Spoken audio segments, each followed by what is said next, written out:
So next നമുക്ക് money market versus capital market ഒരു comparison ആണ്. അപ്പോൾ നമ്മൾ പറഞ്ഞു എൻറ്റയർ ഫിനാൻഷ്യൽ മാർക്കറ്റിനെ നമുക്ക് money market and capital market എന്ന് രണ്ടായിട്ട് ഡിവൈഡ് ചെയ്യാം. അപ്പോൾ അതിൽ നമ്മൾ ഷോർട്ട് ടേം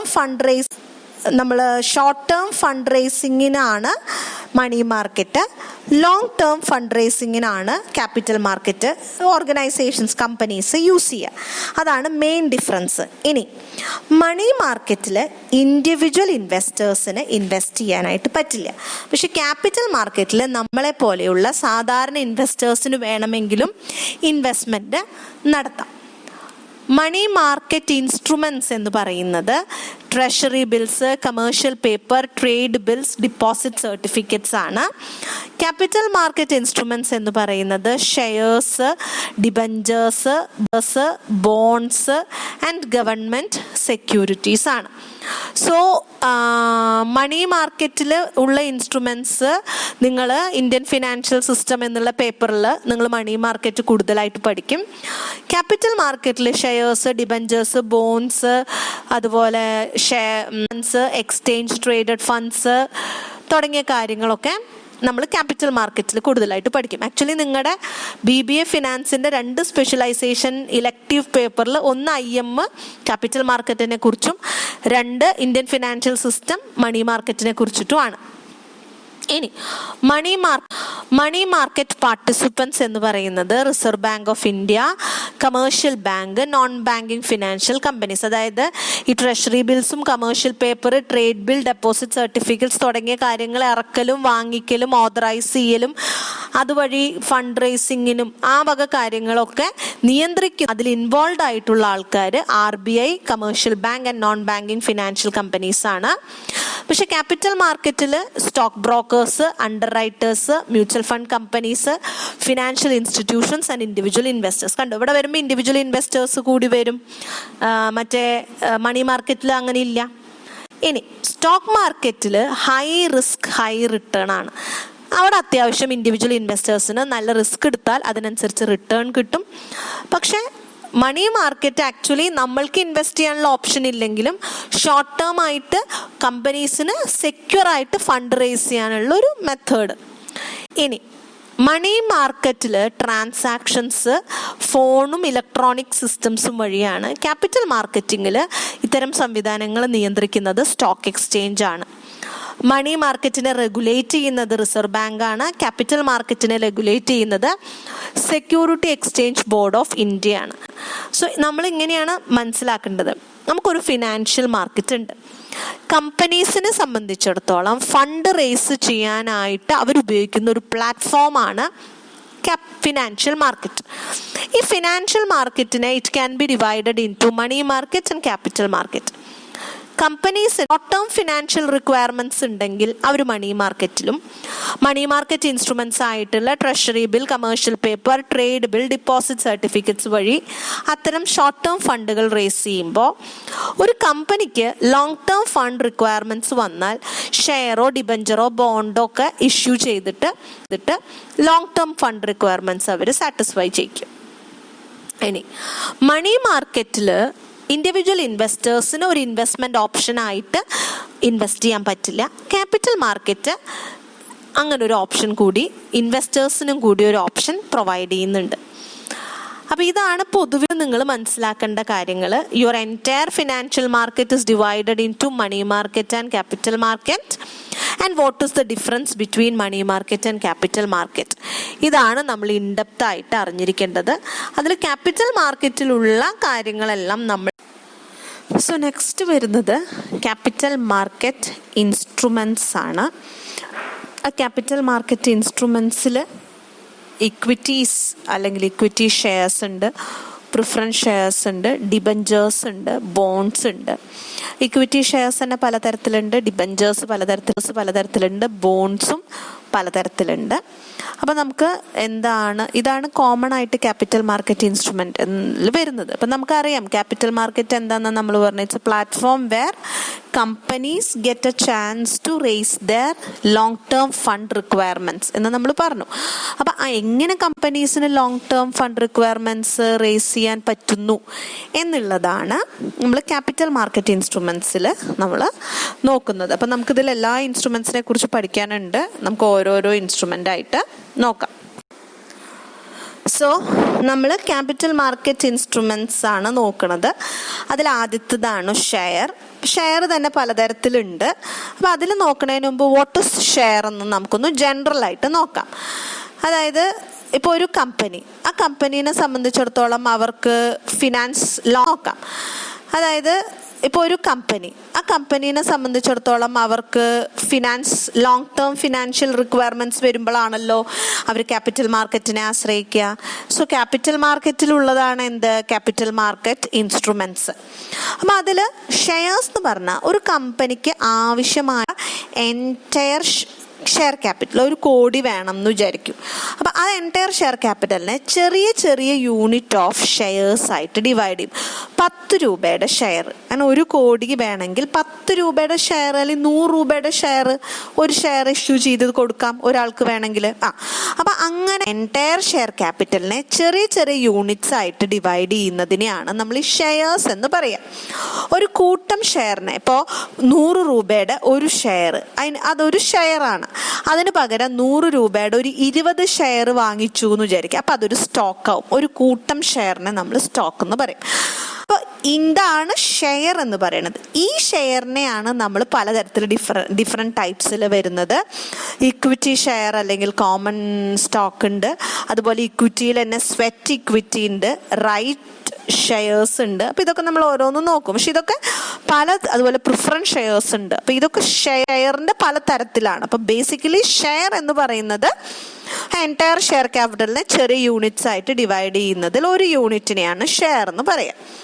ഇനി കോമൺ സ്റ്റോക്ക് അല്ലെങ്കിൽ ഇക്വിറ്റി ഷെയർ അല്ലെങ്കിൽ ഓർഡിനറി ഷെയർ എന്ന് പറഞ്ഞാൽ ആ ഒരു ഷെയർ നമ്മൾ വാങ്ങിക്കുമ്പോൾ നമുക്ക് കിട്ടുന്ന കുറച്ച് റൈറ്റ്സ് ഉണ്ട്. ആ റൈറ്റ്സിലാണ് ഡിഫറൻസ് വരുന്നത്. എല്ലാം നമ്മൾ പൈസ കൊടുത്ത് 100 രൂപയാണെങ്കിൽ 100 രൂപ കൊടുക്കണു, വാങ്ങിക്കുന്നു. 10 രൂപയാണെങ്കിൽ പൈസ കൊടുത്ത് വാങ്ങിക്കുകയാണ്, നിശ്ചിത എമൗണ്ടിൽ നിശ്ചിത എണ്ണം. പക്ഷെ ആ ടൈപ്പ് ഓഫ് ഷെയർ എങ്ങനെ ഡിഫറൻഷിയേറ്റ് വെച്ചാൽ നമുക്ക് കിട്ടുന്ന റൈറ്റ്. ഇപ്പം സപ്പോസ് ₹100 ഉള്ള ഒരു ഷെയർ, ഒരു ഇക്വിറ്റി ഷെയറാണ് നമ്മൾ വാങ്ങിക്കുന്നതെങ്കിൽ നമ്മൾ partial owners of the company ആവും. ആ 100 രൂപയുടെ ഒരു ഷെയറിൻ്റെ ഓണർഷിപ്പ് നമുക്ക് ആ കമ്പനിയിൽ കിട്ടുകയാണ്.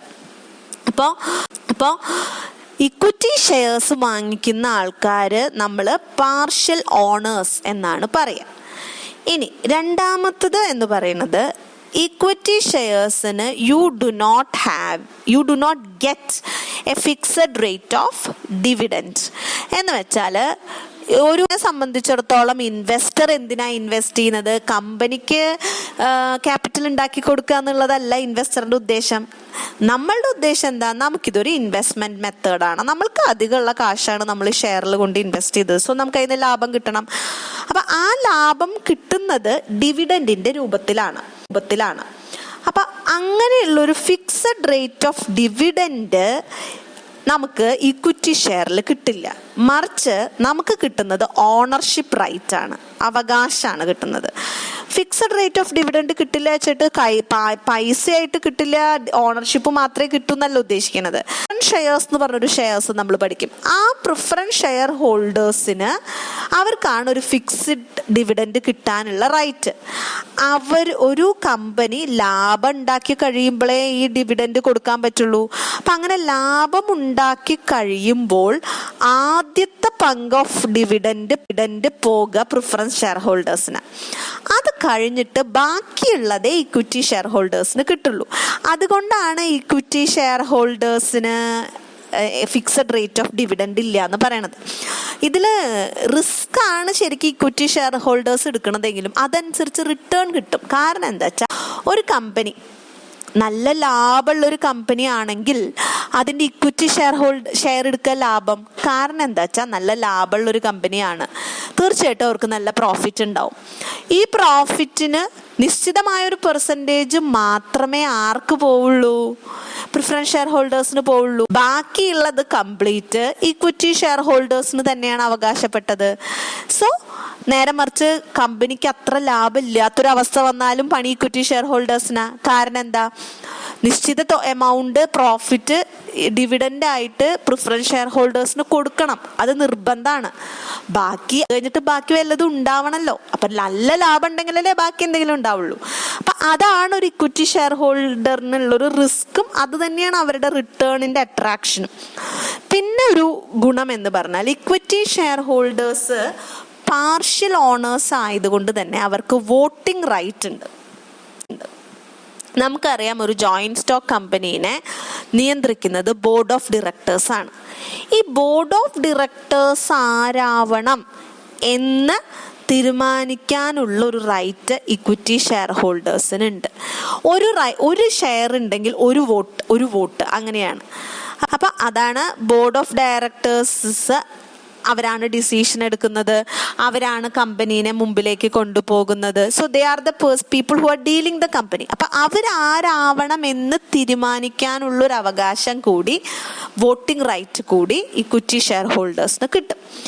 ഇതിന് പുറമെ equity share holders pre-emptive rights എന്നുള്ളൊരു റൈറ്റിനും കൂടി അവകാശപ്പെട്ടവരാണ്. പ്രീഎംപ്റ്റീവ് റൈറ്റ് എന്ന് പറഞ്ഞു കഴിഞ്ഞാൽ this allows a equity shareholder to maintain their proportional ownership of the company in the event that the company issues another offering of stock.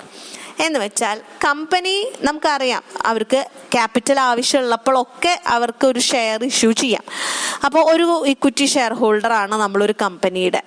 ആ company പുതിയതായിട്ടൊരു equity share issue ചെയ്യണം, അല്ലെങ്കിൽ പുതിയതായിട്ട് ആ ഷെയർ ഇഷ്യൂ ചെയ്യുകയാണെങ്കിൽ ആദ്യം നിലവിലുള്ള ഇക്വിറ്റി ഷെയർ ഹോൾഡേഴ്സിന് അത് വേണമെന്ന് ചോദിക്കണം. അപ്പം നമ്മൾക്ക് വേണമെങ്കിൽ നമുക്ക് പർച്ചേസ് ചെയ്യാം.